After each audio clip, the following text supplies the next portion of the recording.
T minus 30 seconds.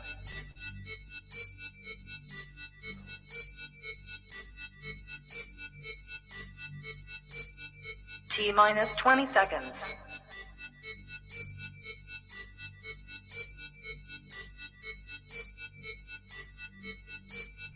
10, 9, 8, 7, 6, 5, 4, 3, 2, 1, 0.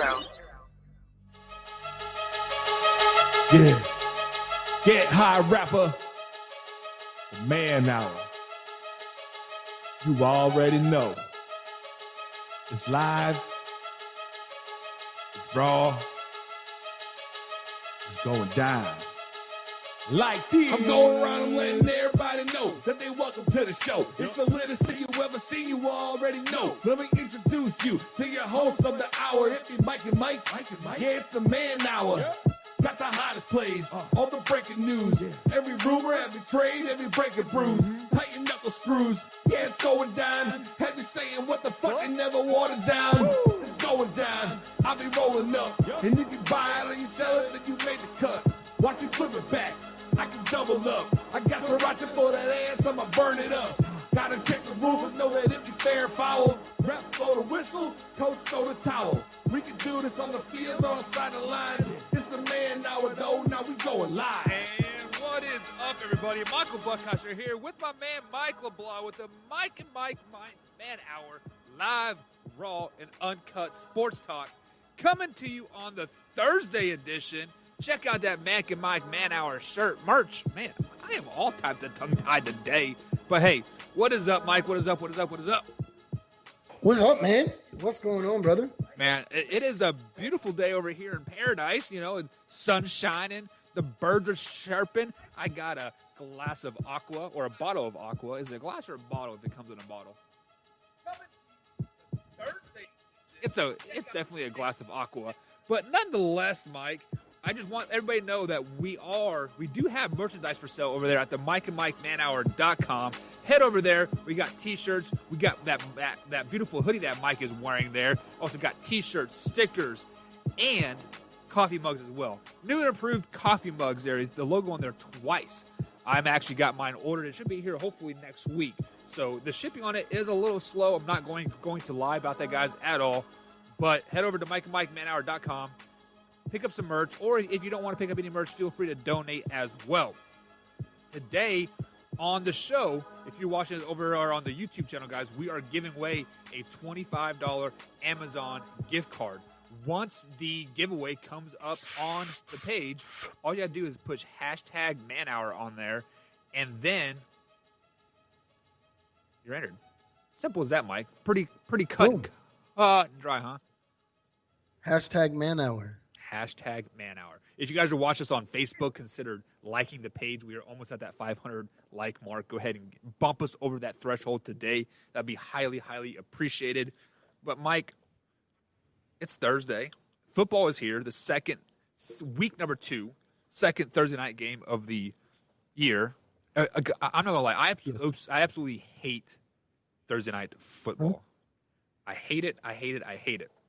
Not because of the fact that we get football. It's the fact that 9 times out of 10 it is the most disrespectful, boringest game in the world. Because I mean, think about it. Tonight we have a rookie quarterback preparing on a short week with no off season. Joe Burrow could have a very, very ugly game tonight, and hopefully it's not. But we are going to get into that the bottom half of the show here. Anything important happening in your life over there, Mikey? Dude, it just started raining out of nowhere. I'm like, what the fuck? Don't you guys got Hurricane Sally down there or something? I don't know. It just started pouring. Well, yeah. I went out to go get my I go get a fountain drink every morning, and it was like sunshine, clear as day. I had to wear sunglasses, and now I'm staring at. Did you hear it? Yeah, the thunder. I heard some thunder boomers, but thunder rolls. But I think you guys do got Hurricane Sally there somewhere around your area. Dude, I'm in Austin. There's no hurricanes by me. Whatever. The whole state Shut of your Texas is underneath hurricane watch or something. I don't know. I mean, it is just like in Kansas. Just like every time there's a tornado in Kansas, like I get a text. Still to this day, I haven't lived in Kansas for 3 or 4 years now. Was that tornado close? You guys realize Kansas is like 9 hours wide, right? Going 80 miles an hour. I mean, a tornado can hit in western Kansas and not be nowhere close to us. You know, we're a pretty big state there. But nonetheless, Mike, let's go ahead and get in today's show here. It is not as big as Texas. Not as big as Texas. So Everything's big in Texas, just saying. except for Queers and Steers, right? You guys are all biggest ones there. Some of that, I don't know. I don't know where I was going with that. Well, we'll just roll with it. Mike, let's get into your thoughts today. And now, Mike's thoughts. Okay. I am tired of the disrespect that they put on Ezekiel Elliott's name. After week 1, they have him ranked number 3. In my opinion, they should be ranked number 1. Listen to this. Listen to this. After one game, Christian McCaffrey is ranked number 1.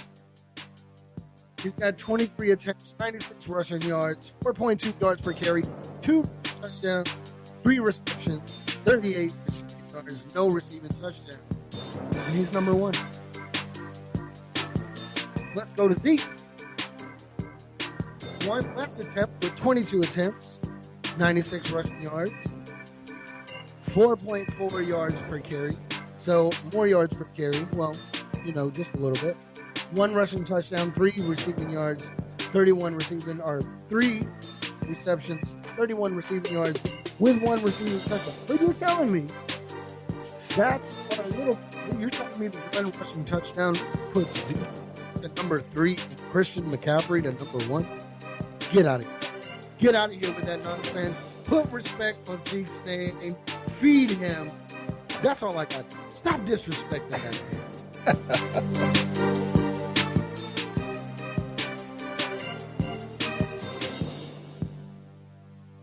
So, guys, that is Mike's thoughts for the day. I mean, basically, Mike is upset that Ezekiel Elliott is the 3rd ranked running back in the league right now and not number 1.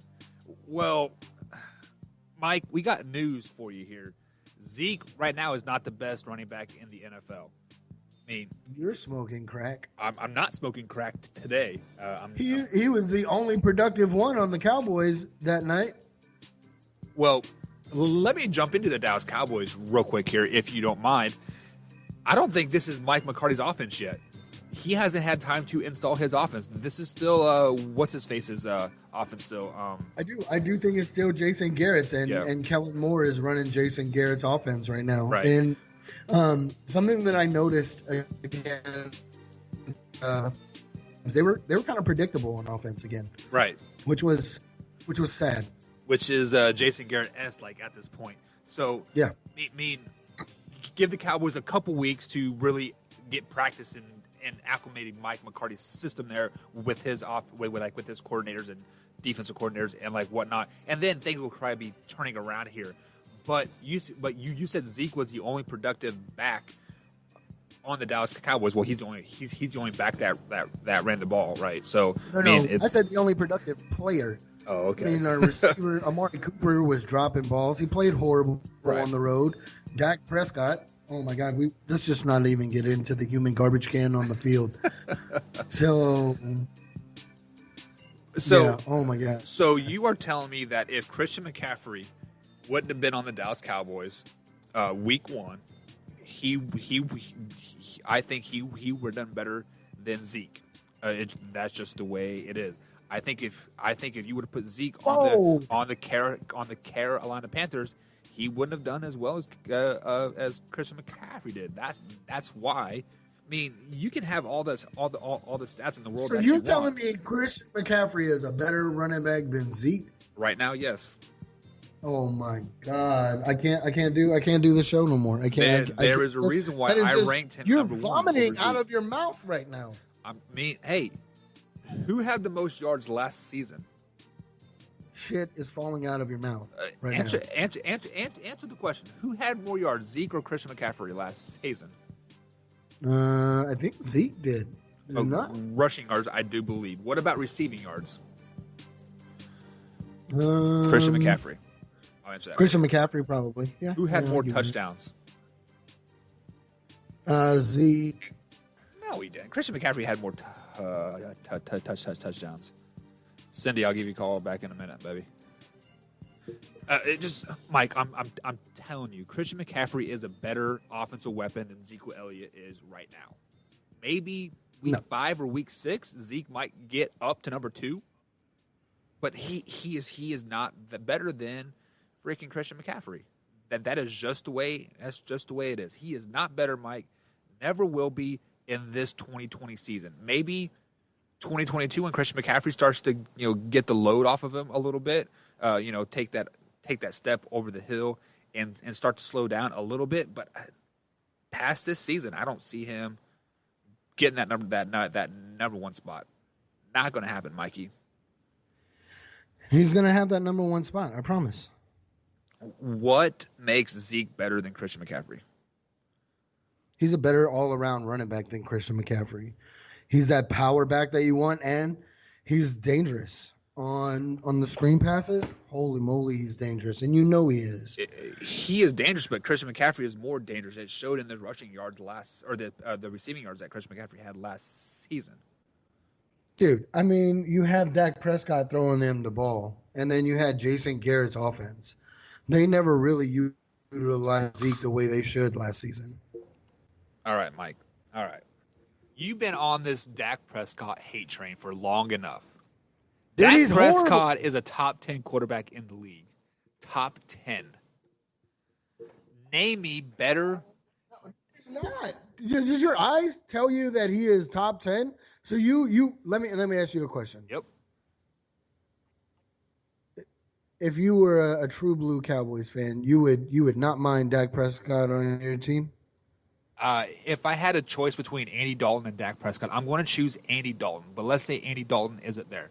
Let's say Why? Because Andy I Dalton's think not a top 10. He's not a top 10. But I think Andy Dalton is a better fit for this team.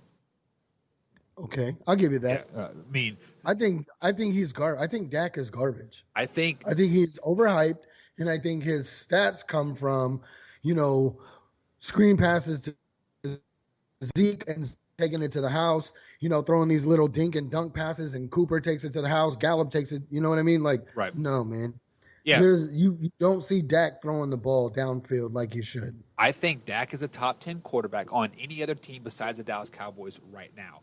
I think if you would put Dak Prescott on the Miami Dolphins is a playoff team. I think if you put Dak Prescott on the New York Jets, even with Adam Gase as their quarterback, this offensive guru that they say he is a complete trash coach. I think the Jets are a playoff bound team. They may not get there, but they are in the conversation until week 16, week 17, and Le'Veon Bell is not on the IR. I'm just throwing it out there. I think if you put Dak Prescott on the Minnesota Vikings, they win a Super Bowl. Dak Prescott is not a bad quarterback, Mike, at all. Dak Prescott is a horrible quarterback. Maybe on the Cowboys, but put him on any other team. Put him on the Chicago Bears. Oh, my God. I would take Trubisky over Dak. Oh, come on now. Now you are spewing trash out of your mouth. You know better. I'm not. I am not. I would take Trubisky over Dak. So you're telling me Mitchell Trubisky on the Dallas Cowboys right now would lead them to a Super Bowl? He'd be a hell of a lot better than Dak Prescott. Why? What would make him better than Dak Prescott? Because his scrambling ability, his accuracy downfield, his arm strength. Dak Prescott better than marks better than Mitchell Trubisky in all those categories. Man, you don't know, bro. You don't know. Dak Prescott, he's just not the answer for the Cowboys. He is not the answer. The answer is Andy Dalton, which is right there on the bench. But with that being said, just because you are not a good fit on Team A does not mean you are a great fit on Team B, right? I get that. I'll give you that. You guys are looking for examples. Drew Brees. Drew Brees was a okay fit for Chargers. The minute he went to New Orleans, he elevated that team to what they are now, right? So, other examples. Peyton Manning. Yeah, he did great in Indianapolis, but he did even greater things in Denver for the couple years that he was there. Phillip Rivers is going to be another example. Pretty good in Chargers. Going to be great in Indianapolis, I think. Shake your head some more, Mike. Shake it. Garbage. So, guys, that is Mike's thoughts for the day. We are going to take a quick little break. On the other side of the break, the Pac-12 says no. We got breaking news on the other side of the break. Okay. Breaking news. We got some breaking news. I'm going to break some news. Break some news. Break it down. Break it down some news. We'll be right back, guys. Mike and Mike Man Hour, live, raw, and uncut sports talk.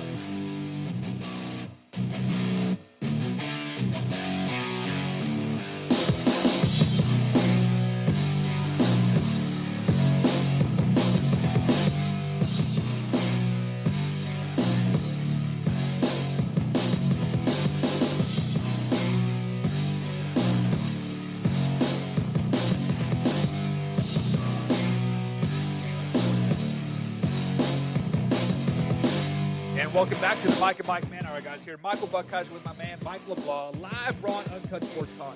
Head over to mikeandmikemanhour.com. Pick up some merchandise. We got hoodies, hats, and T-shirts over there, as well as stickers and coffee mugs, if that is your thing as well. So, as Mike alluded to, we have some breaking news on this side. Mike, break us some news, man. Shout out to Jamie for giving me the news. But so the Tar Heels, as far as we know now, the game is canceled for Saturday. They are looking for another in-state team to play on Saturday, but as far as it is now, the game is canceled because the Charlotte 49ers, they had a positive test that for coronavirus that required several members of the offensive line to quarantine. So they won't be able to play this weekend. Now, like we talked in the pre-show, Buck, there's roughly how many people on a college football team? 153. I believe, at least when I played at Kansas State, we had 130 on our roster with 80 scholarships or so. So, I don't think there is a limit of how many players you can have on a college team, but usually, it's 105 to 130 ish, right? So how are you not able to play if only several members of your offensive line have to quarantine? Well, maybe. So, let's look at the Big Ten here, right? They had their what do you call it? Their what is the word I'm looking for? Their guidelines of how they want their season ran. So if you have over 5% positivity rate on that team so that team has to quarantine for 7 days. So maybe the 49ers have something just like that. Not the San Francisco 49ers, the Charlotte 49ers. What division are they in? Are they a AAC school? I don't even know. But nonetheless, they don't have any playoff implications. I don't think they're a Division II. I think they're a small Division I AA school. But needless to say, it probably has to be. They're in Conference USA. Conference USA. So I didn't even know Conference USA was playing. I thought they were shut down along with the MAC as well. But the only thing I can think of is, since they had over a 5% positivity rate on their team, the team has to quarantine for 7 days. That's the only way I can think of it, because, usually during practices and stuff like that, linemen aren't around receivers a whole lot. They aren't around the defensive players just a whole lot. There's a lot of individual time, hours upon hours of individual time within these practices and stuff like that. So several to me probably means 5 to 10 people. Basically, what it sounds like to me is they lost their starting offensive line. They did not want to go with their backup offensive line to North Carolina and play the Tar Heel to just get the ass waxed. I mean, that's basically what it comes down to. Yeah, that's what it sounds like. But yeah, I mean, this does suck for North Carolina because a ACC school. I don't know if North Carolina had any aspirations of winning the ACC by any means because they got Clemson and Notre Dame is in there alike as well. But just to lose a game like that, just a couple days before you are scheduled to play, that's rough. That would kind of upset me a lot. But I got to ask you this question, Mike. We're seeing it in ACC play. The Big Ten is, they have basically the same guidelines. How many Big Ten games are going to get canceled because of this? And let's say it is the Ohio State versus Michigan game. Do you think do you think they'll make an exception for that game? I don't know, man. I think we only see like 3 or 4 weeks of the Big Ten play, and then they shut it down again. Right.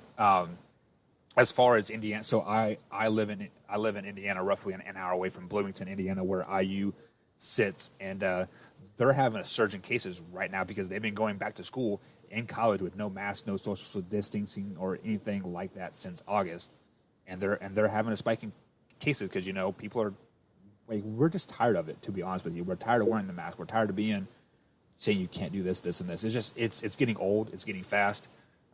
It's just. Well, look. The CDC came out and said something about the California fires. Like, if you wear a mask, it's not going to help you. The smoke particles will still get through your mask. So if those smoke particles will still get through the mask, won't a virus particle get through the mask? Well, supposedly, so I was talking to Cindy about this yesterday, and she says that the COVID is supposed to be a droplet form type of transformation now. So they're saying like in your spit and saliva and like eye juice and pee and poop or whatever, right? So the mask is basically it is not supposed to stop the spread. It is supposed to limit like how far your spit is going like across a room, basically at the end of the day. I mean, that's the way I understood it. But I mean, of course, it changes from day to day because if you flash back to March, did they flat out say that mask won't help you? Don't wear it. Yes. So I mean, and like now it is a mandate. It's absolutely crazy, absolutely asinine. But since we're on the topic of college football here, the Pac-12 says they are waiting for votes from California state mayors and Oregon state mayors to proceed to play the college football season. Do you think the Pac-12 has to play college football to save face as a Power 5 conference moving forward? Yes. Because the Big 12 they're the only Power 5 that's not going to play now. Right. And right? Everybody else is playing ball.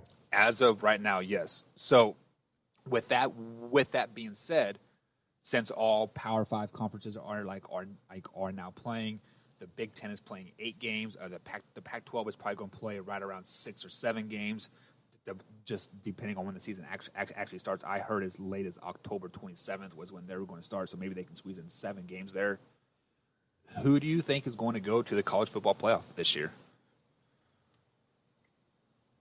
I think it's going to be SEC and Big 12 schools because they're the ones that are playing the longest, right? I think it's going to be Texas, Oklahoma, Alabama, and Clemson. Clemson's not an SEC school, but that's who I think it'll be. Texas and Clemson in the national championship. Clemson will beat Alabama. Clemson will beat Alabama. Texas will beat Oklahoma. Texas will beat Alabama in the national championship, and the Horns will be national champions this year. That is fandom speaking there, 100%. But I can tell you this from a fact that there is not going to be a Big 12 school making the college football playoff because of the Pac-12 and Big 12 being back.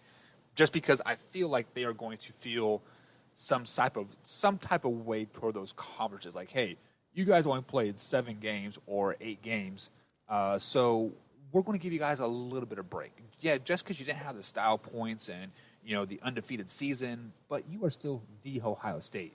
We're going to let you slide in there. The Ohio State gets in at number 4.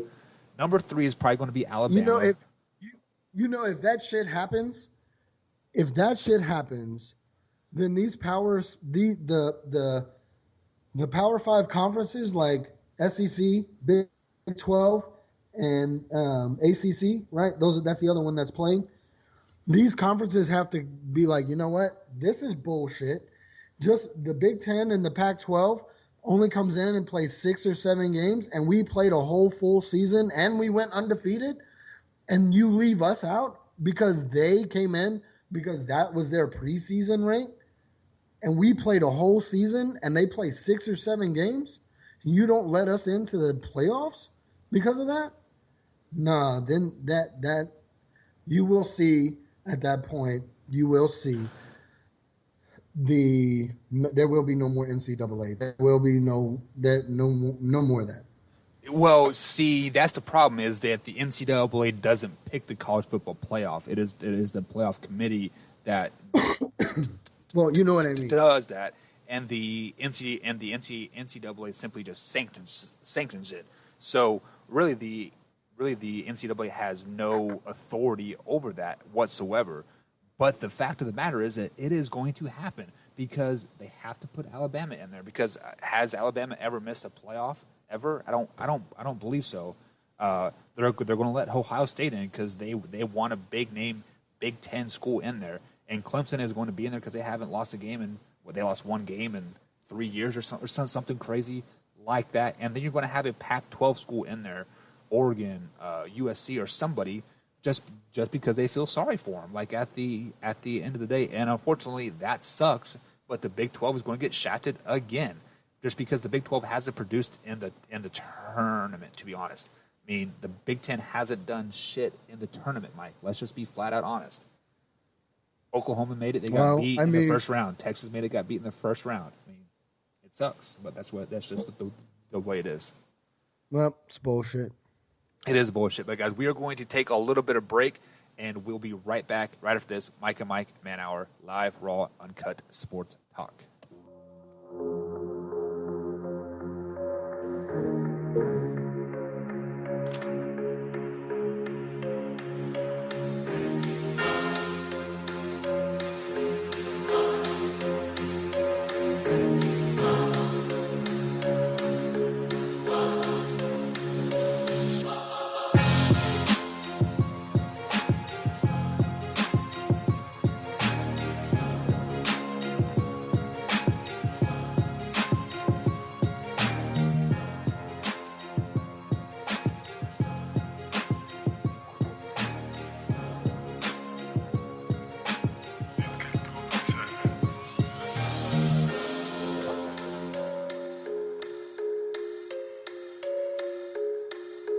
Alrighty, guys, welcome back to the Man Hour. Michael Buckhouse with Mike LeBlanc. Sorry about that little extended break. I got a urgent text saying, meet me outside. And when I go out there, there's nobody there. Isn't that the worst? Just the worst? Catch me outside. How about that? Yeah, catch me outside. How about that? So, if you guys see me walk off screen, it's because I do have some personal stuff that's happening. Life happens over here. And so if I walk off screen, that's just because I am expecting the worst right now, unfortunately. So, Mike, let's go ahead and get into the biggest topic of the day here, and it's NFL football. It is Thursday night. We have Joe Burrow versus Baker Mayfield, Cincinnati Bengals versus the Cleveland Browns. First things first, Mike, who do you have winning tonight? Simple as that. Cincinnati. I have Cincinnati winning this game. I have Joe Burrow balling out tonight. He's going to throw for 3 touchdowns, 320 yards. Yeah. I like those stats. I like those stats. I like the color brown or orange or whatever you want to call it, but you have all those stats on the wrong quarterback. Baker Mayfield's going to go off tonight, Mike. Baker Mayfield has to go off simply because his job is on the line. You know, you have all this hype around the Cleveland Browns for so long, for so many years, And if they get beat by the Cincinnati Bengals and a rookie quarterback on a short week with no offseason, Baker Mayfield's career is over. It is Johnny Manziel as over, over, over. See you later. Hopefully you have fun in the AFL, right? Baker Mayfield's going to have a great game tonight. Him and Odell Beckham Jr. have to find the same page tonight. They have to They're not. click. Odell Beckham Jr. he's already out of Cleveland. In his mind, he's already out of Cleveland. And there are trade talks surrounding that as well. They're saying they want to trade Odell. So let's shift gears and talk about Odell Beckham Jr. Where does Odell Beckham Jr. end up landing on a team if he does get traded? You want to know my honest answer? Is he going to be the Cowboys? No, he won't be the Cowboys. Okay, honest answer. Tampa Bay. The Tampa Bay Buccaneers, huh? The Tampa Bay Buccaneers. They don't have any need for him. Mike Evans is hurt. He's got that hamstring injury. And Godwin is on concussion protocol. Yeah, I could see that. And then Marquise Goodwin opted out. Yeah. I could see Odell Beckham going to Tampa Bay.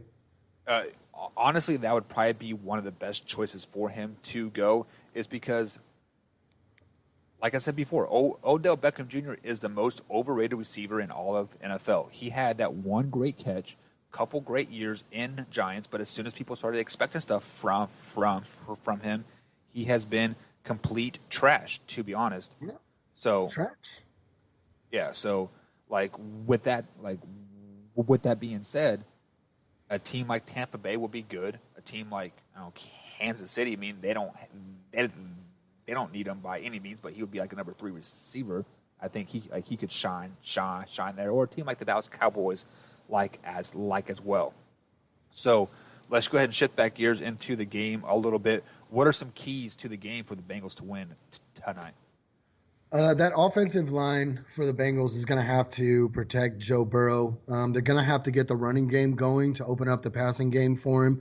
If they can get off to a good start with the running game, I think that opens up a lot for Burrow. So that the run game and the protection on the offensive line are my keys to the game tonight. And I have the Cincinnati Bengals win this game 24-10. Who needs to win more? Is it the Bengals need to win more or the Browns need to win more? I think they both. They both need to win. I think Joe Burrow needs a win. He needs a win under his belt for going into this season, and to let the fans and everybody know in the front office know that they made the right pick drafting him. And then, but also, the Browns need to win because just like you said earlier, Baker Mayfield's job's on the line. Yeah, I mean, and the correct answer is the Cleveland Browns have to win. They need this win more because there is so much expected of them. I believe there are people picking them to win the division. I think I had them going 8-8. Did you have them going 10-6 or something just like that? No, it's 8-8. I had them going 8-8.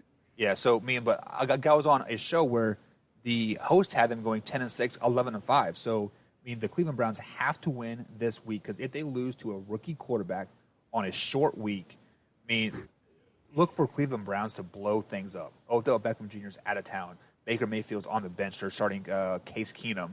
I could see Nick Chubb getting shipped out of town too. They're going to literally blow up the Cleveland Browns if they lose tonight, whether it's big or small or whatever. But I do have the Browns winning tonight.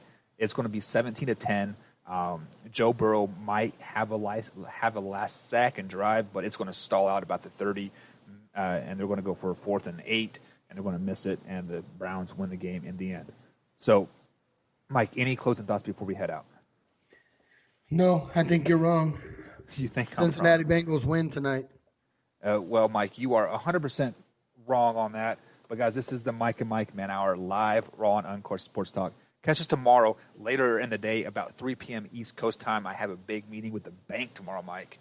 Exciting stuff happening over here. But, guys, catch us tomorrow. Mike and Mike Man Hour, live, raw, and uncut sports talk. Have a good day.